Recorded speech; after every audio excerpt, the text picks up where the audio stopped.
What's up guys, Michael Gilbert, Road Test Editor here, and today we were testing out the all-new BMW F900R and F900XR.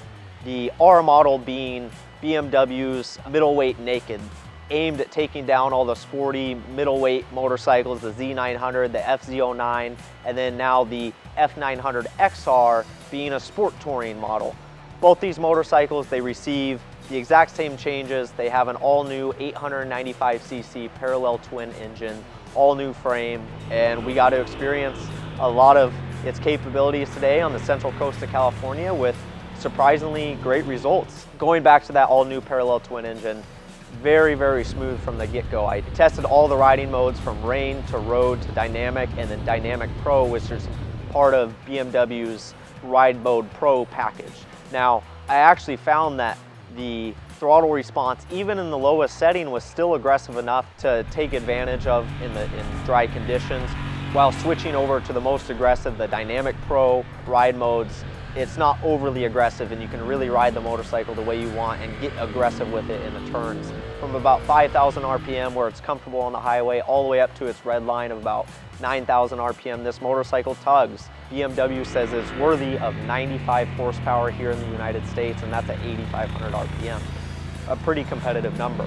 Speaking for the chassis, the BMW F900, both the R and the XR models are very nimble. They like to carve side-to-side transitions, and they're really lightweight feeling. That being said, I think that BMW, they skipped a little bit on the front fork. It's non-adjustable, and it feels overly harsh, especially in small bump compliance.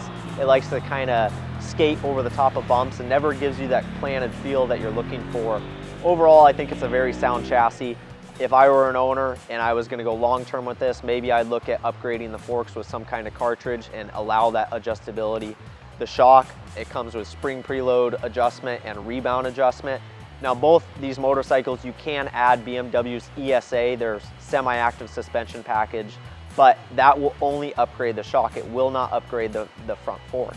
What's really cool about both these middleweight nakeds is the electronics package. You get a full electronics package with throttle response settings, traction control settings, and ABS settings, various modes in each, and you get a 6.5-inch TFT dash that displays all this information. I think that's a really unique feature, especially for motorcycles that aren't overly priced. That being said, the R model starts at $8,995 here in the United States. That's comparatively close to other competitors in the class, and especially with those features that we talk about, a full electronic suite with a nice dashboard, a strong engine, I think that's very competitive. Now, the XR model starts at $11,695. So what you get with the XR model is you get slightly longer suspension, both front and rear, and you also get the fairing. Now, is that really worth $2,700?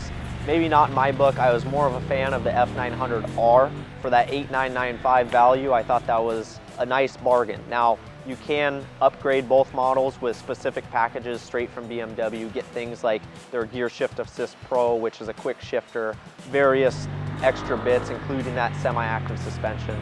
But overall, I'm very impressed with both these motorcycles. If it were my money, I would take the F900R. All right, that's it for our first test of the BMW F900R and XR. Both motorcycles, impressive. I think that the R is a bargain. I'm looking forward to getting these motorcycles back to the Cycle World office, going in depth with them, throwing them on our in-house dyno, and really starting to exploit what these motorcycles have to offer. Now, if you like this video, be sure to like, follow, subscribe, read the full story on cycleworld.com, and we'll see you next time.